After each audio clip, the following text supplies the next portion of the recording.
Hello दोस्तों, आज से हम भूगोल की एनसीईआरटी से एक दिवसीय परीक्षाओं में आने वाले प्रश्नों का सरलता से उत्तर देने के लिए क्लास 6 से क्लास 12 की एनसीईआरटी पुस्तकों का बिंदुवार शैली में अध्ययन करेंगे।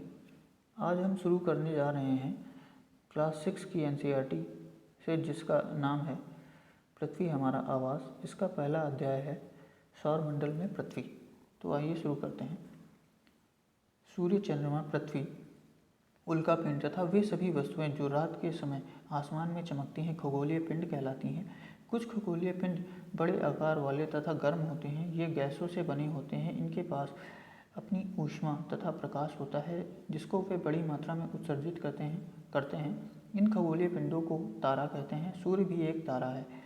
रात्रि में आसमान की ओर देखते समय तारों के विभिन्न समूहों के द्वारा बनाई गई आकृतियां दिखाई देती हैं। इन्हें नक्षत्र मंडल कहते हैं।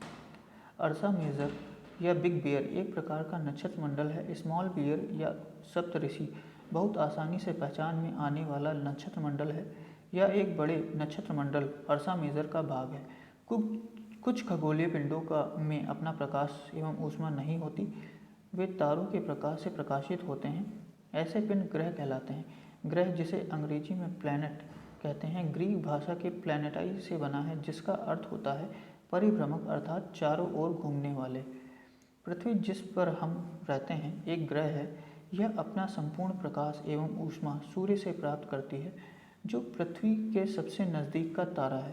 पृथ्वी को बहुत अधिक दूरी से, जैसे चंद्रमा से देखने पर यह चंद्रमा की तरह चमकती हुई प्रतीत होती है। सूर्य से दूरी के हिसाब से पृथ्वी तीसरा ग्रह और तथा आकाश में पांचवा सबसे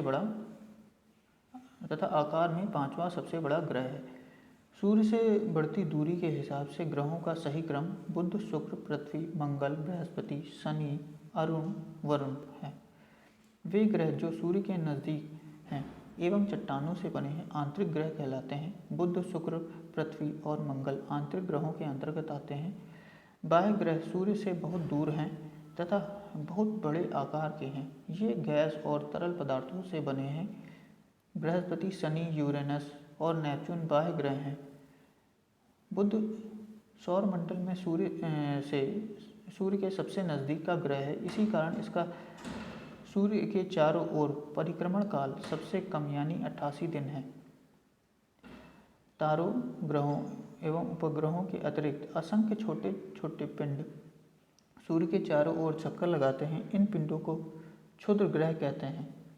ये मंगल और बृहस्पति की कक्षाओं के बीच पाए जाते हैं। वैज्ञानिकों के अनुसार क्षुद्र ग्रह के ही भाग होते हैं जो वर्षों पहले विस्फोट के बाद ग्रहों से टूटकर अलग हो गए हैं।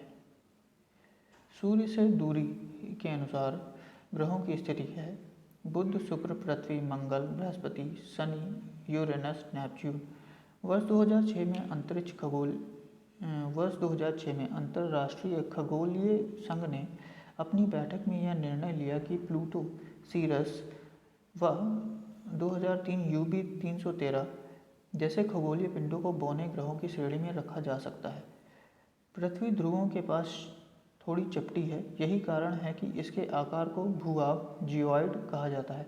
भूभाग का अर्थ है पृथ्वी के समान आकार। जीवन के लिए अनुकूल परिस्थितियां संभवतः केवल पृथ्वी पर ही पाई जाती हैं। पृथ्वी ना तो अधिक गर्म और ना ही अधिक ठंडी है। यहाँ जल एवं वायु की उपस्थिति है जो जीवन के लिए आवश्यक है। अंतरिक्ष से देखने पर पृथ्वी नीले रंग की दिखाई पड़ती है, क्योंकि पृथ्वी की 2/3 सतह जल से ढकी हुई है, इसलिए इसे नीला ग्रह कहा जाता है। सूर्य, 8 ग्रह, उपग्रह तथा कुछ अन्य खगोलीय पिंड जैसे क्षुद्र ग्रह एवं उल्कापिंड मिलकर सौरमंडल का निर्माण करते हैं। उसे हम सौर परिवार का नाम देते हैं, जिसका मुखिया सूर्य, 8 ग्रह, उपग्रह तथा कुछ अन्य खगोलीय पिंड जैसे क्षुद्र ग्रह, उल्कापिंड मिलकर सौरमंडल का निर्माण करते हैं। उसे हम सौर परिवार का नाम देते हैं, जिसका मुखिया सूर्य है। सूर्य सौरमंडल के केंद्र में स्थित है। यह बहुत बड़ा है, अत्यधिक गर्म गैसों से बना है। इसका खिंचाव बल इससे सौरमंडल एवं अन्य ग्रहों को बांधे रखता है। सूर्य सौरमंडल के लिए प्रकाश एवं ऊष्मा का मुख्य स्रोत है। हम सूर्य की अत्यधिक तेज ऊष्मा को महसूस नहीं करते क्योंकि यह पृथ्वी के सबसे नज़दीक का तारा होने के बावजूद हमसे लगभग 15 करोड़ किलोमीटर दूर है।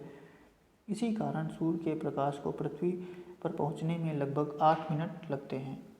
सौरमंडल के सभी 8 ग्रह एक निश्चित पथ पर सूर्य का चक्कर लगाते हैं। ये रास्ते दीर्घवृत्ताकार रूप में फैले हुए हैं। ये कक्षा कहलाते हैं। शुक्र को पृथ्वी का जुड़वा ग्रह मानते हैं क्योंकि यह आकार, घनत्व एवं व्यास में पृथ्वी के लगभग बराबर है। पृथ्वी का सबसे निकटतम ग्रह शुक्र है। हमारे सौरमंडल के ग्रहों में बृहस्पति सबसे बड़ा तथा बुध सबसे छोटा है। शुक्र और यूरेनस की परिक्रमण दिशा अन्य ग्रहों के विपरीत होती है। शुक्र और यूरेनस घड़ी की सुई की दिशा में क्लॉकवाइज घूमते हैं, जबकि अन्य ग्रह घड़ी की सुई के विपरीत दिशा एंटी क्लॉकवाइज घूमते हैं। बृहस्पति, शनि, यूरेनस के चारों ओर छल्ले हैं। ये छल्ले विभिन्न पदार्थों के असंख्य छोटे छोटे पिंडों से बनी पट्टियाँ हैं। पृथ्वी से इन छल्लों को शक्तिशाली दूरबीन की सहायता से देखा जा सकता है। हमारे सौरमंडल में बुध एवं शुक्र के पास कोई चंद्रमा नहीं है। शनि के चंद्रमा की संख्या 82, बृहस्पति के चंद्रमा की संख्या 69, मंगल के चंद्रमा की संख्या 2, यूरेनस के चंद्रमा की संख्या 27 है। उपग्रह को अंग्रेजी में सैटेलाइट कहते हैं, जिसका अर्थ होता है साथी या सहचर। ये उपग्रह अपने ग्रहों की परिक्रमा करने के साथ साथ सूर्य की भी परिक्रमा करते हैं। हमारी पृथ्वी के पास केवल एक उपग्रह चंद्रमा है। इसका व्यास पृथ्वी के व्यास का केवल 1/4 है। यह इतना बड़ा इसलिए प्रतीत होता है क्योंकि यह हमारे ग्रह से अन्य खगोलीय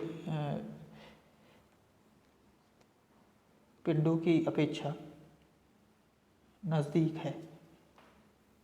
खगोलीय पिंडों एवं उनकी गति के संबंध में अध्ययन करने वालों को खगोल शास्त्री कहते हैं। आर्यभट्ट प्राचीन भारत के प्रसिद्ध खगोल शास्त्री थे।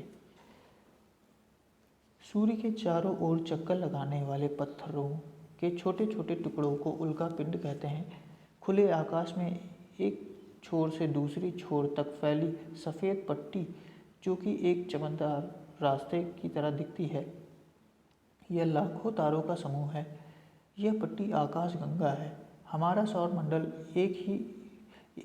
सौरमंडल आकाशगंगा का ही एक भाग है। प्राचीन भारत में इसकी कल्पना आकाश में प्रकाश की एक बहती नदी से की गई थी। इस प्रकार इसका नाम आकाशगंगा पड़ा। लाखों आकाशगंगाएं मिलकर एक ब्रह्मांड का निर्माण करती हैं।